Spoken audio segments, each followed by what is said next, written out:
如果你的中文不好，你就不会有这个老婆。我有时候就接电话，然后我说话，他们完全不知道我是外国人。经常我用中文和他吵架，我吵不赢。你整个学习中文的过程大概就是两三年，是吧？对，差不多。大家好，我是佳佳。今天我们要聊的话题是怎么学好中文。当然不是我来聊这个话题，因为中文是我的母语。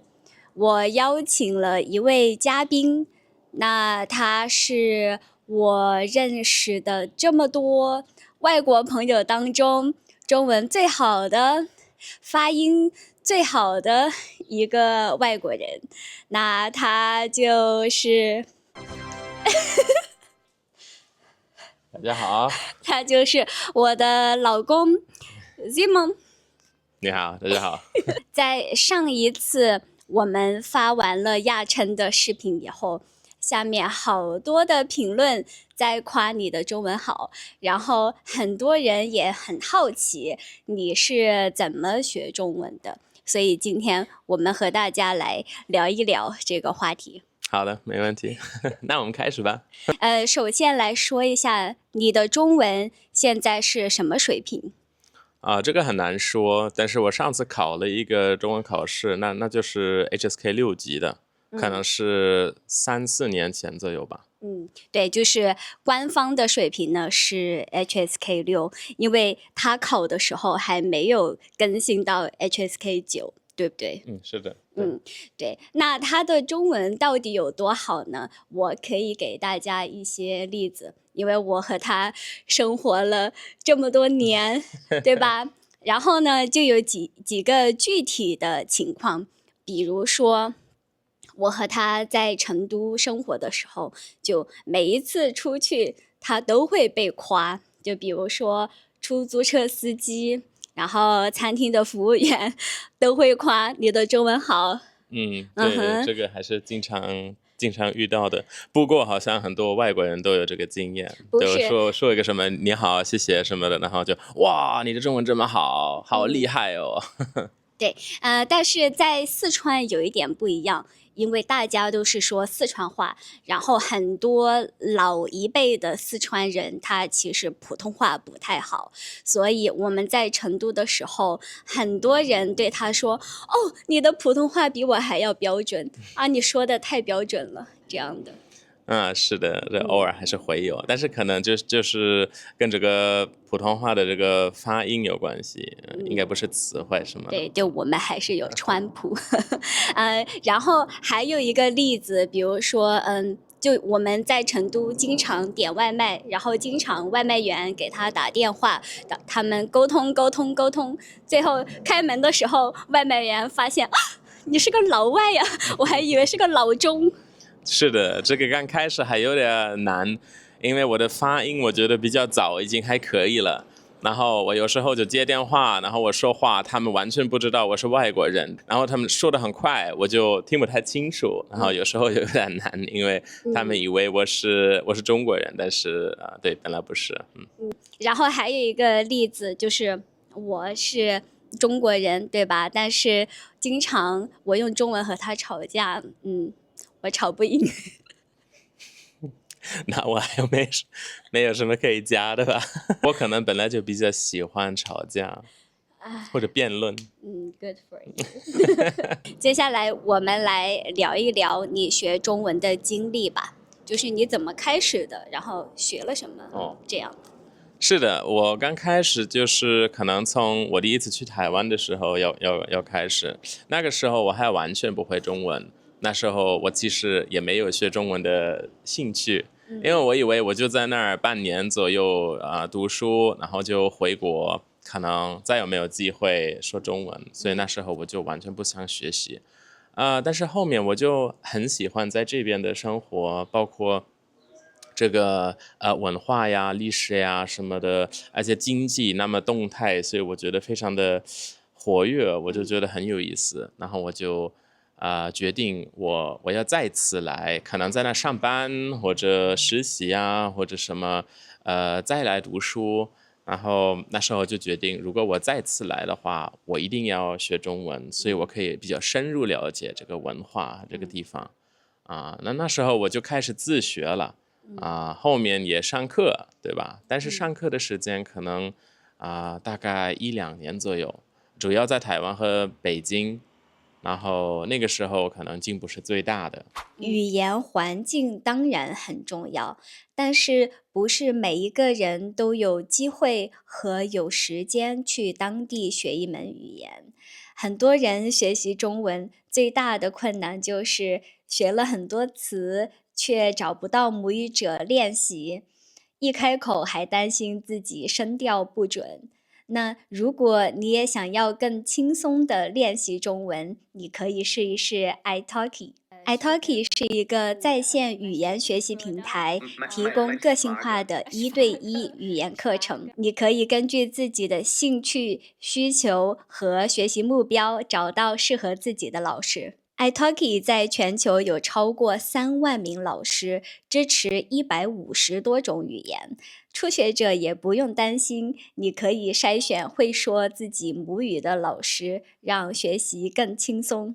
我非常喜欢的一点是 italki 是按课付费，没有强制订阅，上一节课付一节课的钱，非常灵活。而且你可以直接和母语者练习真实对话。这种方式对提升听力和口语非常有帮助，也能让你更有自信地开口说中文。时间安排也非常自由，不管你平时有多忙，你可以随时随地上课。如果你正在学中文，或者准备学习一门新的语言，点击下方的链接试试看吧。使用我的专属优惠码加油，首次上课满10美元可以获得5美元减免，只限前50位用户。感兴趣的话，快试试看吧。但是同时也一直自学，很多自学，我觉得。因为如果你完全靠这个课本的话，里面的这些内容还是非常有限制，然后要找一些自己的资源，自己感兴趣的话题什么的，我觉得这样子的进步还更快一些，更好一些。我总结一下，就是你整个学习中文的过程大概就是两三年，是吧？对，差不多。对，就是整个是2-3年非常密集的中文课，但是除了这个课程以外，你也花了大量的时间进行输入，就各种输入，比如说书啦，然后视频、音乐，各种各样的内容都会，所以有持续2-3年这样的课和自己自学一起，导致你就是进步非常快。是的，然后我觉得最重要的可能是在有这个中文环境的地方生活。我觉得这个怎么说，这个 exposure 它就非常的重要。那时候我就在比如说在台北啊，或者在北京，后面在成都，你就怎么说，你没有办法避开这个语言，你天天都会遇到。如果你不用这个语言，你没有办法在那儿好好的生活，你没有办法吃饭，你没有办法在那儿坐公共交通什么的，或者你没有办法去个地方，去个酒店什么的，你必须用这个语言。我自己观察到和我自己总结的，为什么你的中文这么好呢？就比如说他刚刚说了，他非常喜欢听歌，然后我也每一次很惊讶，因为我们每一次去 KTV 的时候，或者他经常放中文歌的时候，我就会发现，天哪，就是他听的歌完全是我长大的时候这些非常经典的歌。甚至他知道的歌比我知道的还要更多，就所有中国的流行歌曲，然后包括一些经典的歌曲，你都知道，就我非常惊讶。是的，我也不知道为什么，但是可能你在外面经常听到这些歌，然后它就在你脑子里面，然后你就一直想了解一下到底是什么歌，然后你会看歌词，你看它什么意思呀什么的，然后你慢慢的就开始喜欢上这些歌，然后当然去 KTV 什么的，你就可以自己怎么说表演出来一个。对，那我总结的第二个原因是他非常非常爱模仿，就不只是中文，英语也是，他很喜欢模仿各种英语口音，然后甚至偶尔要模仿四川人说四川话，等等。对，我觉得这个是第二个原因。然后第三个我自己发现的是，我们在中国的时候，他随时随地都在查词，就是在外面遇到一个不认识的词，他就会立刻拿出手机来查，然后加入收藏，对吧？是的，我可能需要这个好奇心才行。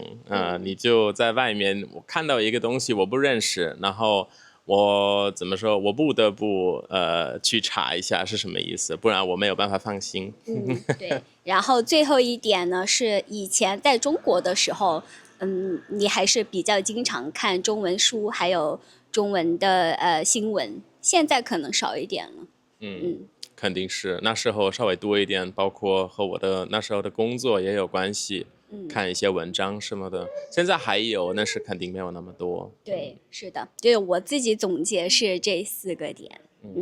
那关于为什么你的发音这么好呢？我觉得还是因为你爱模仿。还有什么原因？为什么你的发音这么好？发音这么好，那可能是因为这个模仿的事情，包括我也不知道为什么，但是我自己发现我有一个很大的口音，我就不太舒服。我说英语什么的也是这样子，我就希望我可以越标准越好。英语的话也是，包括如果我和一个英语母语者说话，那我也喜欢可能比较自然的适应到他的说话的方式。如果是一个英国的英语口音，那我可能自己也会突然变成那种英式英语，对吧？对你这个调整哈。对，调整。如果是和一个美国的什么的，我可能也会有这个变化。在中国也是，如果我和南方人说话，我的口音慢慢就会变成南方口音。如果我和北方或者一般那种说普通话的人说话，我就是比较标准的普通话。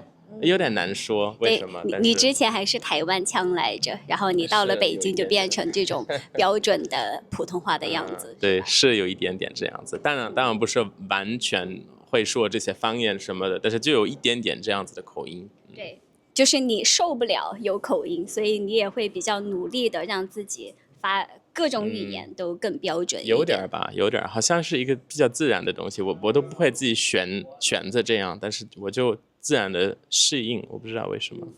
那下一个问题就是，中文好有为你的生活带来什么好处吗？我先说一个。你说。